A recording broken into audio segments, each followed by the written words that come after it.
কাজ করে। আপনারা জানেন যে কৌটিল্যর দর্শন মতে ভারত তার পররাষ্ট্রনীতি তৈরি করে এবং সেই অনুযায়ী কাজ করে, তার কৌশল ঠিক করে। বাংলাদেশের মতো একটা দেশ যেখানে তার দাসী হাসিনাকে সরায় প্রফেসর ইউনূস আসিছে ক্ষমতায়, সেই সরকারকে সে কিভাবে বিপদে ফেলবে তার নিদান সে কৌটিল্য থেকে খুঁজবে। তার নিদান কলে কৌটিল্য দিয়াও গেছে। আসেন দেখি ভারত এটা প্রয়োগ করতেছে কিনা। এটা লম্বা আলোচনা, ভয় নাই, মজা পাবেন, চিনতে পারবেন কিছু নতুন শত্রু, আর তার সাথে আগামী শত্রুদেরকে মোকাবেলা করার কিছু রসদও পাইবেন। যারা আগের ভিডিওটা দেখেন নাই তারা দেখে আসতে পারেন। এটা ওই যে ইন্ডিয়া ক্যাঙ্কা করে কৌটিল্যর নীতি প্রয়োগ করে, তাহলে এই আলোচনা বোঝা অনেক সহজ হবে। চলেন আল্লাহর নামে শুরু করি। কৌটিল্য তার অর্থশাস্ত্রে গুপ্তচর বৃত্তির একটা আলাদা অধ্যায় রাখছে। এই গোয়েন্দাগিরি বা গুপ্তচর বৃত্তিকে বলছেন গুড়ো পুরুষ। গুড়ো পুরুষ সংস্কৃত বাংলা আর কি। তবে আমরা বোঝার সুবিধার্থে গোয়েন্দা বা টিকটিকি বা রয়্যাল এজেন্ট বা ভারতের দালাল হিসাবে বলবো, একই জিনিস আর কি। কৌটিল্য অন্য রাজার ক্ষেত্রে বা শত্রু রাজার ক্ষেত্রে বা তার দেশে গোয়েন্দা কার্যক্রমের জন্য 4 ধরনের গোষ্ঠীকে মূল টার্গেট হিসেবে বিবেচনা করে। 4 ধরন: ক্রুদ্ধবর্গ, ভীতবর্গ, লুব্ধবর্গ, মানিবর্গ। ভয় পায়েন না, সহজে বুঝায় বলবো। প্রথমে দেখি ক্রুদ্ধবর্গ কারা। এই বর্গের কোন কোন প্রজাতির লোক আছে যাদেরকে ভারত টার্গেট করবে। 1 নাম্বার, শত্রু রাজা, মানে ভারতের জন্য যে যারা শত্রুপক্ষ, অর্থাৎ আমাদের অন্তর্বর্তী সরকার, যাদের অর্থ বা টাকা দিবে বলে প্রতিশ্রুতি দিছে কিন্তু টাকা দেয় নাই। যেমন ধরেন জুলাই বিপ্লবে আহত ছাত্র জনতা, তাদেরকে টার্গেট করবে। এই যে আহতরা আইসা যে ঘেরাও টেরাও করতেছে, এটার পেছনে ভারতের হাত থাকতেই পারে। 2 নাম্বার, কোনো শিল্প, ব্যবসা বা অন্য সুবিধা প্রদানের বিষয়ে যাদেরকে সুবিধা দেওয়া হয় নাই। যেমন ধরেন যারা মনে করে যে উপদেষ্টা পরিষদ বা অন্য জায়গায় তাদের বেশি লোক নাই, তাদের ব্যবসায়ীরা আশানুরূপ চুরি করতে না পেরে এখন দিশাহারা, তাদের লোকদের ট্রান্সফার, পোস্টিং, প্রমোশন ইচ্ছা মতো হইতেছে না। নাই তো কইছেই বিএনপি থেকে সুপারিশের পর সুপারিশ আসে, সেটা বোধহয় হচ্ছে না এখন, তাই না? যাদেরকে রাজার প্রিয়জনেরা রাজকুলে ঠাঁই দেয় নাই, মানে মন্ত্রিসভা বা উপদেষ্টা পরিষদে প্রবেশ করতে দেয় নাই, বুঝেছেন তো? এরপরে আছে রাজার আদেশে যারা প্রবাসে সংক্ষুব্ধ অবস্থায় জীবনযাপন করছেন। এটা বোঝা খুবই সহজ। এই যে নবনীতা, বমিতিয়াল, হ্যাঁ, আরিফ, জেপটিকটিকি, আসাদ নূর, এরা সবাই। আবার নতুন কিছু পাগলের আমদানি হয়েছে, যাদের সাথে ওই যে আমার কাটাল রানী রাতে আড্ডা দেয় আর কি, আইতে যে আড্ডা দেয়, এই যে বুঝেছে। তারপরে যাদেরকে রাজা বা আমাদের প্রফেসর ইউনূস ডাইকে এনে পরাজিত বা তিরস্কার করেছেন, বকা দিছেন, বুঝাও। তারপরে যারা অনেক ব্যয় কইরাও কাজ উদ্ধার করতে পারেন নাই। এই লিস্টে আছে মূলত আওয়ামী লীগের শেষ সময়ে যে সমস্ত ব্যবসায়ী কাজ পাওয়ার জন্য ঘুষ দিছে, কাজ পাইতে পাইতে তাদের আপায় পালায় গেছে। সো সেই সমস্ত ব্যবসায়ী ছাত্র জনতা বিপ্লবের সময় হাসিনারে তেল দিতে তার কার্যালয়ে গিয়া ভয় নাই আপা, ভয় নাই আপা বলে আসছে না, তাদের ব্যাপারে সাবধান। তারা ভারতের গুপ্ত এজেন্ট হওয়ার সম্ভাবনা প্রবল। ইউনিট সরকারের কাছে গিয়া যারা কোনো ধান্দা করতে পারে নাই, তারাও আছে এর মধ্যে। এরপরে আছে যারা নিজ যোগ্যতা অনুযায়ী কাজ দেওয়া হচ্ছে না বলে মনে করে, তারা এটা মনে করায় দিই আর কি। আমি পররাষ্ট্র ক্যাডারের সমস্যা নিয়ে ভিডিও করেছিলাম না, যে এটা এই জন্যে তাদের সমস্যা এখন অনেক সমাধান হয়েছে আলহামদুলিল্লাহ। আরও কিছু আছে, সেটা আরেকদিন বলবো নি। কিন্তু সবচেয়ে গুরুত্বপূর্ণ হইল ক্যাডারে দ্বন্দ্বের সমাধান করা। প্রশাসন ক্যাডারের স্যারদের কইতেছি, ওনারা আবার স্যার না দেখলে আবার মাইন্ড করে না, তো স্যার ডেকে কইতেছি দয়া করে নিজেদের লোভ কমান। সব ক্যাডারের অফিসারদের নিজেদের ভাই আর পরিবারের সদস্য ভাবেন, তাদের সমস্যার সমাধান করেন। আমার কথা তো আপনাদের কানে ঢুকবে না। নাইলে কেন একদিকে আপনারা 25 ক্যাডারের আন্দোলনকারীদের চাকরি থেকে বরখাস্ত করতেছেন, অন্যদিকে আপনাদের আওয়ামী লীগের বন্দনা কইরা বরখাস্ত পিচ্ছি স্বৈরাচার ম্যাজিস্ট্রেটকে জামিন দিতেছেন? ফাজলামি পাইছেন? দেশ থেকে আপনাদের বাপের তালুক। হ্যাঁ, লাস্ট ওয়ার্নিং দিতেছি, এরপর আর কোনো কথা হবে না। সোজা মায়ের সোজা সজিয়াওয়ালের সামনে গরু পেলাম আর জিয়াপত করবো, পারলে টেকায়েন। সবার নাম লিস্ট করেছি, ধরলে গেলে কাউরে ছাড়ুম না, পুরা 16 বছরের ইতিহাস ধরে টান দিমো। এরপরে আছে যাদেরকে সম্মানজনক পদ বা নিয়োগ থেকে বিদায় করা হয়েছে, তারা। এই লিস্ট নিয়ে বেশি কথা বললাম না, এটা সবার জানা আছে। এরপরে আছে যাকে রাজা তার প্রাপ্য মূল্যায়ন করেন নাই। এই গ্রুপের মূল টার্গেট হইল সেই সব লোক যারা ফ্যাসিস্টের দোষর না, কিন্তু ইউনূস স্যারের সরকার তাদেরকে যথেষ্ট মূল্যায়ন করে নাই আর কি।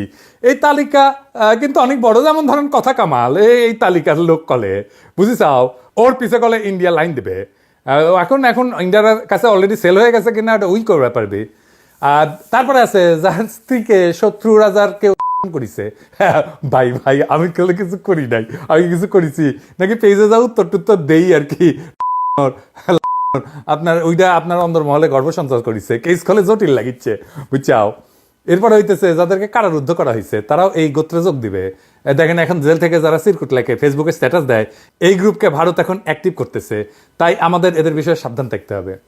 এরপরে আছে বিনা বিচারে অন্যের কথা শুনে যাকে দণ্ডিত করা হয়েছে বেইনসাফি করিয়া। আমি আন্তর্জাতিক অপরাধ ট্রাইব্যুনালকে, আমার মহামান্য সুপ্রিম কোর্টকে অনুরোধ করব, দয়া করে কারো প্ররোচনায় কাউকে বিনা বিচারে সাজা দেবেন না, বেইনসাফি করবেন না। প্রত্যেক অভিযুক্তের ব্যাপারে খোঁজ নেন, তাদের ব্যাকগ্রাউন্ড চেক করেন, যদি দোষী হয় সাজা দেবেন অবশ্যই। অনেক ভালো লোক আছে যারা কিছুই করে নাই কিন্তু তাদেরকে হয়রানিমূলক মামলা দেওয়া হইতেছে। এই বিপ্লবী চেতনার নাম কইয়া কেউ যেন তাদেরকে ফাঁসিয়া দিতে না পারে, এটা একটু দেখবেন। পুলিশ বাহিনী আপনাদেরকে বলতেছি, আপনারা আওয়ামী দুর্বৃত্তদের কোনো মামলায় বাজ বিচার না করিয়া ঢুকাইতেছেন। আপনাদের বললে বলেন স্যার এটা তো দুর্বৃত্ত, এর মামলায় ঢুকাবো না। মামলায় ঢুকাবেন, অবশ্যই ঢুকাবেন, কিন্তু হাওয়াই মামলায় না। সে যদি দুর্বৃত্তই হয় তার দুর্বৃত্তপনা খুঁজে বের করেন, সেটা ডকুমেন্ট করেন, তারপরে মামলা দেন সেটার ভিত্তিতে। খাইটা খান্ডারে ভাই, সত্যের পথ, ইনসাফের পথ, এটার কোনো শর্টকাট নাই। ভুয়া মামলা দিয়েন না, ভুয়া মামলায় খালাস পাওয়া যাবে দুর্বৃত্ত। আর যদি ভুয়া মামলায় শাস্তি হয় তাহলে আপনি মারাত্মক বেইনসাফি করলেন, আর পুরা জাস্টিস সিস্টেমকে একটা বেইনসাফির পাঠ করে ফেললেন। এটা একটা সমাজের জন্য, একটা রাষ্ট্রের জন্য খুবই মারাত্মক একটা অন্যায়, একটা মারাত্মক একটা ভ্রষ্টতা, এটা মাথায় রেখেন। এরপরে আছে যাদের সর্বস্ব অপহরণ করা হয়েছে, আমি জানি না কাদের সর্বস্ব অপহরণ করা হয়েছে, তবে এই কাজে অন্তত বিপ্লবের পক্ষের কেউ কোনোদিন করবে না। অন্য কেউ যেন এই কাজ করতে না পারে সেদিকে আমাদের সজাগ দৃষ্টি রাখতে হবে।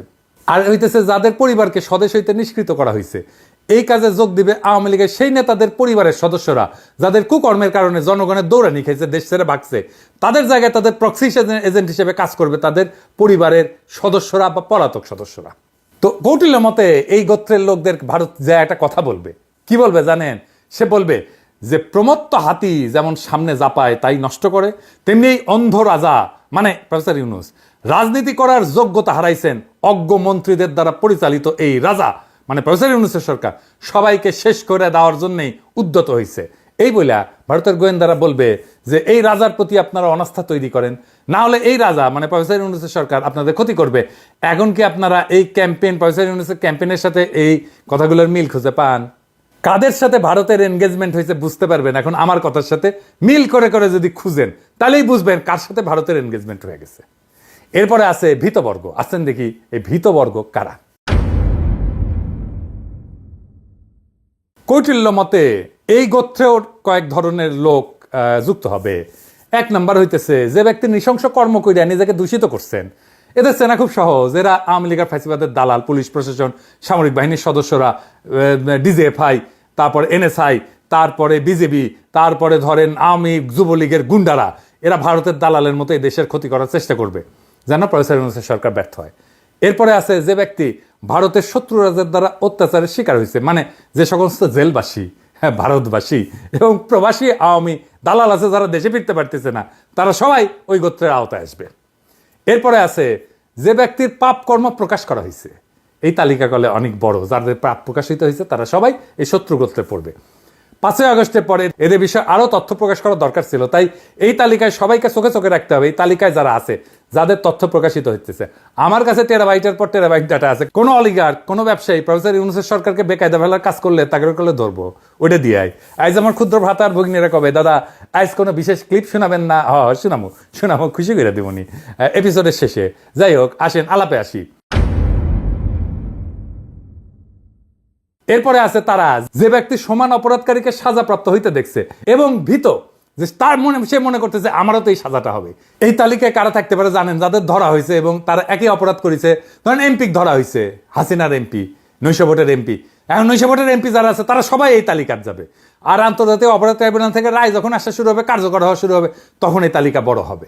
গোয়েন্দা সংস্থাগুলোকে এদের দিকে কড়া নজর রাখতে অনুরোধ করতেছি। একই সাথে জেল কর্তৃপক্ষকেও বলতেছি কয়েদি মানে কয়েদি, ওরা দেশের মানুষের শত্রু, খাতির করা বন্ধ করেন। ফারুক খান কেমনে মোবাইল পায় আর ফেসবুকে স্ট্যাটাস বানায়? যদি সত্য ফারুক খান নিজে ফেসবুকে স্ট্যাটাস দেয় তাহলে ওই জেলারে সরাইতে হবে, ওই কারাগারের দায়িত্ব থাকা সবাইকে প্রত্যাহার করতে হবে, বিভাগীয় শাস্তির ব্যবস্থা করতে হবে। এরপরে আছে যে ব্যক্তিকে সাজা প্রদান করা হয়েছে, এটা তো জানেনি, এখনো সাজা হয়নি কারো, হবে, তারাও এই গ্রুপে আসবে। এরপরে আছে যে ব্যক্তি সকল সরকারি দপ্তরে প্রভাব বিস্তারের সক্ষমতা রাখে, যাদের টাকা আছে, অ্যাক্সেস আছে সরকারের নানা দপ্তরে। ভাইবা বলেন তো ওয়াকার শেয়ার এই সেক্টরে পড়ে কিনা? হ্যাঁ, বুঝতে চাও? এরপরে আছে যে ব্যক্তি সহসা অনেক অর্থ সঞ্চয় করছে, এমন লোক হইল ভারতের আদানি, সে রয়ের ইশারায় কাজ করে। আর আপনারা জানেন বাংলাদেশে এমন অনেক ব্যবসায়ী আছে, যেমন ধরেন সামিট, বেক্সিমকো, এসালোম, এনার্জি প্যাক, এই সমস্ত কোম্পানি আওয়ামী লীগের সময় ফুলে ফেপে উঠছিল। তাদের দিকে খেয়াল রাখতে হবে, তাদের বিদেশে যাওয়ার উপর নজর রাখতে হবে। আর সাথে আছে ওই যে দোয়া পলক আছে না, আর বোতল জয়ের সামসা, কিছু আইটি কোম্পানি, এদেরকে জয় বাংলা করে দিতে হবে। আগে যে সমস্ত কর্মকর্তা A2I কাজ করেছে, তা সরকারি হোক আর বেসরকারি হোক, সবাইকে বের করে দিতে হবে। এরা সবাই ভারতের তথ্য পাচারের সাথে জড়িত, এরা সবাই ভারতের সুপ্ত গোয়েন্দা। এদের নিয়ে আর যাই হোক নতুন বাংলাদেশ হবে না। এবার আসেন গোপন গুরুত্বপূর্ণ কল রেকর্ড শুনাই দরবেশ বাবা, শুনেন। হ্যালো হ্যালো, আসসালামু আলাইকুম স্যার। ওয়ালাইকুম। স্যার তোহা বলছি রিভ্যালুয়েশন ভিউয়ার্স লিমিটেড থেকে। স্যার আমি কল করেছি আপনাকে আমাদের কোম্পানির পক্ষ থেকে। স্যার আচ্ছা, দরকার নেই। হ্যাঁ শুনেছেন, হ্যাঁ এটা গুরুত্বপূর্ণ না মনে হইতেছে না? আচ্ছা এইটা শোনেন। হ্যালো, আসসালামু আলাইকুম। আসসালাম। আমি বিএ মিডিয়া থেকে শ্রাবণী বলছি। হ্যাঁ বিএ মিডিয়া থেকে শ্রাবণী বলছি। হ্যাঁ, আমরা সারা বাংলাদেশে বিয়ের জন্য পাত্রপাত্রীর সন্ধান দিয়ে থাকি। কি সেক্ষেত্রে আপনার সারা বাংলাদেশে বিয়ের জন্য পাত্রপাত্রীর সন্ধান দিয়ে থাকি। আচ্ছা, আমার দরকার নেই। দেখেছেন, বুড়া বিয়ে করবি না, ওই মনে হয় আগেই বুঝেছিল জেলত থাকা লাগবি, নতুন বউ ফেলায়, না হলে কেউ ইনকা করে বিয়ার পয়গাম ফেরায় দেয়। এই মায়েগুলা যে ফোন দিছে না দরবেশ বাবা, ইনকা করে এগোরে এনা খুঁজে বের করেন আর হামাক এনা ফোন দেওয়ার ব্যবস্থা করেন। হ্যাঁ, এগুলো আমার চোখে পড়ে না। আর যাই হোক, এরপরে আলাদা আসি, শুনেন। এরপরে আছে তারা যারা অন্যের জমি নিজের দখলে রাখছে। এই তালিকায় কি আর বলবো, কে নাই? প্রশাসন ক্যাডার নিজেদের আবাসন করেছে, জুডিশিয়াল সার্ভিস করেছে, জমি দখল করেছে, আর দালালিকে প্রাতিষ্ঠানিক রূপ দিছে, পুলিশ করেছে, সেনাবাহিনী করেছে, আর ওই যে জলছিরি করেছেন না আবাসন, কিভাবে করেছেন তাহলে আমরা জানি। হ্যাঁ, তো সেনাবাহিনীর একটা ইউনিটের দায়িত্ব ছিল এই আবাসন তৈরি করার, যারা একমাত্র ভোগকারী সেনাবাহিনী। আর কিছু চিহ্নিত ভূমিদস্যুদের দিয়া আপনারা মানুষের জমি দখল করেছেন, খবর করলে আমাদের কাছে আছে। এই একই কাহিনী পুলিশের হাউজিং সোসাইটিতে, সবাই মাফিয়াদের সাথে হাত মিলাইছিলেন আর অবৈধভাবে সম্পদ দখল করেছেন। এখন বুঝতে পারছেন তো কেন তো ওদের এত অসহযোগিতা এই সরকারের প্রতি, কেন ওরা চায় যে ফ্যাসিবাদ আবার ফিরে আসুক। হ্যাঁ, লোভ আর সম্পদের ধান্দা। আচ্ছা, এরপরে আছে খুবই ইন্টারেস্টিং ব্যাপার, যে ব্যক্তি রাজকুলের লোকদের আশ্রয় দিছে। ওয়াগার সাহেব নিজেরা দেখা যায় এখানে 5ই আগস্টে কত দুর্বৃত্তকে আশ্রয় দিচ্ছেন, বিভিন্ন রাজনৈতিক দলের কেন্দ্রীয় আর স্থানীয় নেতারা কত আওয়ামী লীগ দুর্বৃত্তদের আশ্রয় দিচ্ছেন। আমি আর নাই কইলাম, জামাত বিএনপি দুই দলের যেই নেতাদের নামে আওয়ামী দুর্বৃত্তদের আশ্রয় দেওয়ার অভিযোগ আছে, পাচার করে দেওয়ার অভিযোগ আছে, দেশ থেকে বাইরে করে দেওয়ার অভিযোগ আছে, তারাই আগাম নির্বাচনের জন্য চাপ দিতেছে বক্তৃতা বিবৃতিতে। মিলায় দেখেন নামগুলা, আমি আর কারো নাম কইলাম না, শত্রু বাড়াইতে চাই না। মিলায় দেখেন যারাই চাপ কইতেছে আগাম নির্বাচনের কথা, দ্রুত নির্বাচনের কথা, তারাই এদেরকে আশ্রয় দিছে। আর যে ব্যক্তি রাজার প্রতি আনুগত্য প্রকাশ করতে চায় না, এটা তো আমরা বুঝি যে এই যে ধরেন এই 3 গোষ্ঠীর লোক এই ধরনের আনুগত্য প্রকাশ করতে চায় না, যেমন ডিজি SSF এর বাসায় আওয়ামী লীগের নেতা যদি লুকায় থাকে, তাহলে আমাদের সরকার প্রধানের নিরাপত্তার গোপনীয়তা সংরক্ষিত হবে। এখনো স্বৈরাচারের অনেক দোসর আছে যারা ফেসবুকে চলে বলে কৌশলে কাঁঠাল রানী বন্দনা করে বেড়াচ্ছে, এদের চিহ্নিত করতে হবে। সেনাবাহিনী এখনো প্রফেসর ইউনূসের পূর্ণ নিয়ন্ত্রণে না, আমি প্রথম থেকে কয়ে আসতেছি, কিন্তু এটা তারা প্যারালাল ক্ষমতা কেন্দ্র গড়ে তুলছে এবং এদেরকে ইন্ডিয়া টার্গেট করবে। কৌটিল্য মতে এই গোত্রের লোকদেরকে ভারতের গোয়েন্দারা প্রভাবিত করার জন্য বলবে যে সাপ যেমন ভীত হলে যার নিকট ভয়ের আশঙ্কা থাকে তাকেই লক্ষ্য করে বিষ নিক্ষেপ করে, ঠিক তেমনি এই সরকার আপনাদের দিক থেকে অসহযোগিতার আশঙ্কায় আপনাদের উপর তার ক্ষোভ প্রকাশ করবে। অতএব আপনারা এই সরকারকে সাহায্য না কইরা অন্য রাজাকে সমর্থন করেন। কি বুঝিছেন? কারা কারা ইন্ডিয়ার খপ্পরে পড়ে বেড় যাচ্ছে আমরা ভারতের দর্শন জানি এবং বুঝি। যারা যারা পড়বার যাচ্ছেন তারা আপনাদেরকে আপনার উপকার করতে চায়, লাগলে নিয়েন। যখন মারা খাইবেন তখন কিন্তু পার্টি সং বাজামু, এদেশে শুনে দেন পার্টি সং, ক্যাঙ্কা করে পার্টি সং বাজামু যখন মারা খাবে ওগুলা। এবার আসেন লুব্ধবর্গ, এরা কারা? যে সমস্ত ব্যক্তির অর্থ সম্পদ ক্ষয়প্রাপ্ত হয়েছে, মানে 5ই আগস্টের পর ছাত্র জনতা যে সমস্ত ফ্যাসিস্টের স্থাবর সম্পদের উপর হামলা টামলা করেছে, যারা সম্পদ হারাইছে, তারা সবাই এখন ভারতের দালালে পরিণত হবে, যাদের ব্যাংক অ্যাকাউন্ট ফ্রিজ করা হয়েছে। বুঝেছাও, এদের দিকে চোখ রাখতে হবে। এই তালিকায় সেনা, পুলিশ, প্রশাসনের সদস্যরা আছে, সাথে আছে দরবেশ, সোরা কামাল থেকে আওয়ামী লীগের চিহ্নিত কিছু চোর এবং নেতাকর্মী। আর এটা কি, যে ব্যক্তি নারী এবং মদ্যপানে আসক্ত, বুঝেছাও, সব জায়গায় তাছে কলে। এই ব্যাপারে অবশ্য আমি আর কথা কই না, আপনারা জানেন কাদের এই সুঅভ্যাসটা আছে। আর এটা কি, যে ব্যক্তি ব্যবসা দিয়ে ভারত থেকে লাভবান হওয়ার আশা রাখে, যাদের ইন্ডিয়ার সাথে ব্যবসা আছে, বুঝেছাও, এই তালিকা মোটামুটি দৃশ্যমান। দেখেন বিএনপির নেত্রী আদানির কথা বলে, তখন আমার কেন সন্দেহ হয়। বিএনপিতে এমন ব্যবসায়ীর সংখ্যা তো অনেক, যারা টাকা কামানোর জন্য সবকিছু দেশে সবকিছু বিক্রি করবেই, সাথে নিজের প্যান্টটা ভারত যদি খুলে নিতে চায় খুলে দিয়ে আসবে। কৌটিল্য মতে এদেরকে প্রভাবিত করার জন্য ভারতের গোয়েন্দারা বলবে যে চন্ডাল যেমন ব্রাহ্মণদের সাহায্য করে না, তেমনি এই রাজা মানে প্রফেসর ইউনূসের সরকার প্রজ্ঞাহীন ব্যক্তির দ্বারা সরকার চালাবেন, যোগ্য এবং আত্মগুণ সম্পন্ন ব্যক্তিদেরকে দিয়ে চালাবেন না। অমুক রাজা মানে যে ক্ষমতাতে আসিচ্ছে পরে, ওই ধরেন বিএনপি উপযুক্ত মানুষকে উপযুক্ত জায়গায় বসাবে, আপনারা তার সেবায় নিয়োজিত হন। বুঝেছাও? এইবার বুঝেন কিভাবে ভারতের দর্শন আর বিএনপির ন্যারেটিভ মিলা যায়। আমার কথা বিশ্বাস না হলে পরে মিলাই দেখেন, সব আওয়ামী ফ্যাসিস্ট পুনর্বাসিত হবে বিএনপির হাত ধরিয়া। আমি আজ বলে রাখলাম, তখন মিলাই দেখেন। জানি না তখন কি হবে, আবার একটা জুলাই সংগঠিত করতে হবে কিনা আমাদের, করলে করব, দেশের স্বার্থে নো কম্প্রোমাইজ। এবার আসেন দেখি মানিবর্গ কারা। কৌটিল্যের মতে এই বর্গেও কিছু ধরনের লোক থাকবে। এক নম্বর হইতেছে যে ব্যক্তি নিজেকে অত্যন্ত বিদ্বান মনে করে, হ্যাঁ, যেমন বুড়া খাটাস উপদেষ্টারা, এরা কাজ পারবে না, করবেও না, এরা খালি বিএনপি আসার জন্য রাস্তা তৈরি করবে যেন প্রফেসর ইউনূসের সরকার ব্যর্থ হয়। তারপরে আছে বিএনপির নতুন বুদ্ধিজীবীরা, সবার থেকে বেশি বুঝে। হোয়াটসঅ্যাপের একটা বুদ্ধিজীবী গ্রুপ আছে কলে ওদের, বুঝছাও, উঠি হোয়াটসঅ্যাপে খালি খালি মেসেজ মারে আর মেসেজ মারে আর প্রচুর বুদ্ধি পয়দা করে, বুঝছাও। আর যারা আছে, যারা অন্য সবাইকে গাড়ল বলে, আপনি দেখবেন কি কেউ আছে যে অন্য সবাইকে গাড়ল বলে, সে নিজে বিদ্বান বুদ্ধিতে ভরপুর, টইটুম্বুর করে, নিজে কলে পাস দিছে একটা 3rd ক্লাস বিশ্ববিদ্যালয় থেকে বিয়ে, আর ভাবছে প্রফেসরের। আমি আর নাম কইলাম না, হ্যাঁ, আপনারা নিজেরা বুঝেন যে কার কথা কইছি। যে ব্যক্তি নিজের প্রতি অন্যের সমর্থন কামনা করে, এটা সরাসরি বিএনপি। তাদের জনসমর্থন কি আছে জানি না, তাদের ছাত্র সংগঠন ছাত্র দলের জনসমর্থন নাই, এটা তো সত্য। ছাত্র দল ছাত্র সংসদ নির্বাচন করে না কেন? কারণ তারা হারবে। বিএনপি মনে করে আমরা যারা বিএনপি করি না তাদেরও বিএনপির কামলা খেতে দেওয়া উচিত, বুঝছাও। আর এরপরে কি আছে, যে ব্যক্তি নিজ শত্রুর প্রতি অন্যের পূজা সহ্য করতে পারে না, পূজা মানে শ্রদ্ধা, সমর্থন ইত্যাদি। বিএনপি তাদের মূল শত্রু এখন অন্তর্বর্তীকালীন সরকার। প্রফেসর ইউনূসকে কত তাড়াতাড়ি তাড়াইতে পারবে সেই চিন্তাই এখন তাদের মাথায়। তো প্রফেসর ইউনূসের পক্ষে যারা কথা বলবে তাদের পিছনে বিএনপির পালিত বট গালিগালাজ করতে নেমে পড়বে। এরপরে আছে সেই ব্যক্তিরা যারা অধীনস্থদের দ্বারা প্রভাবিত হয়ে এখন অন্যায় কাজ করছেন। এমন অনেক সরকারি কর্মকর্তা আছে যাদের চুরির মাস্টার প্ল্যানার তাদের অধীনস্থ কর্মচারীরা। এর অধীনস্থ কর্মচারীদের তো এখন তেমন একটা সুবিধা দেন নাই, তাই না? তারা নিজেদেরকে বঞ্চিত ভাবে, বুঝছাও। এই যে বঞ্চিত লিগ কই থেকে আসিচ্ছে, বুঝছাও, এটা ইন্ডিয়ান মাস্টার প্ল্যান। হ্যাঁ, এই যে বঞ্চিতদের যে কইছে যে এই যে তুমি তো কিছু পাও নাই, বুঝছাও, তুমি এত কিছু করলা। এরপরে কি আছে, যে সমস্ত ব্যক্তির কিছু কিঞ্চিত সাহস টাহস আছে, কাজ করতে আগ্রহী, ধরনের লোকদের ভারত গত 6 মাস ধরে চিহ্নিত করছে। এখন এদের উপর ভর করিয়া আওয়ামী লীগ তাদের আন্দোলনের কর্মসূচি ঘোষণা করতেছে, লিফলেট বিলাইতেছে, বোম্বাস্টিক বিবৃতি দিতেছে, এদের প্রত্যেকে ইন্ডিয়া ফুসলাইতেছে। এটা যেটি পাবেন জয় বাংলা করে আগে ডলা দিবেন, তারপরে পুলিশ দেখবেন, আগে পুলিশ দেখেন না, হ্যাঁ, মাইরা টেরে ফেলেন না, এর থেকে তথ্য বের করা লাগবে, তারপর হবে খেলা। দেখি ওই মায়ের দুধ খাইছে কিনা, বুঝছাও। আয় বঙ্গবন্ধুর ভাস্কর্যে হাত দে, সাধারণ মানুষ হিসাবে একটু লড়াই করি, দেখি কতটুকু মায়ের বুকের দুধ খাইছো তোমরা। এরপরে আছে যে ব্যক্তি ভোগ্যবস্তুর প্রাপ্তিতে অসন্তুষ্ট। হ্যাঁ, তো এতদিন তো আওয়ামী লীগ, সানি লিওন, নোরাভাতি এদেরকে নাচাইছে, মিডিয়া দালাল তাপসকে ব্যবহার করিয়া, ওদের একটা টেস্টটা ছিল, টেকাও ছিল। আপনারা রিকিজ নাচ দেখেছেন, হ্যাঁ, বুঝছেন, ক্ষমতা গেলে কি টেস্ট উন্নত হবে ভাইজান? হ্যাঁ, মিলেমিশে কি দেশব্যাপী খেমটা উৎসব করবে নেঙ্কা করিয়া?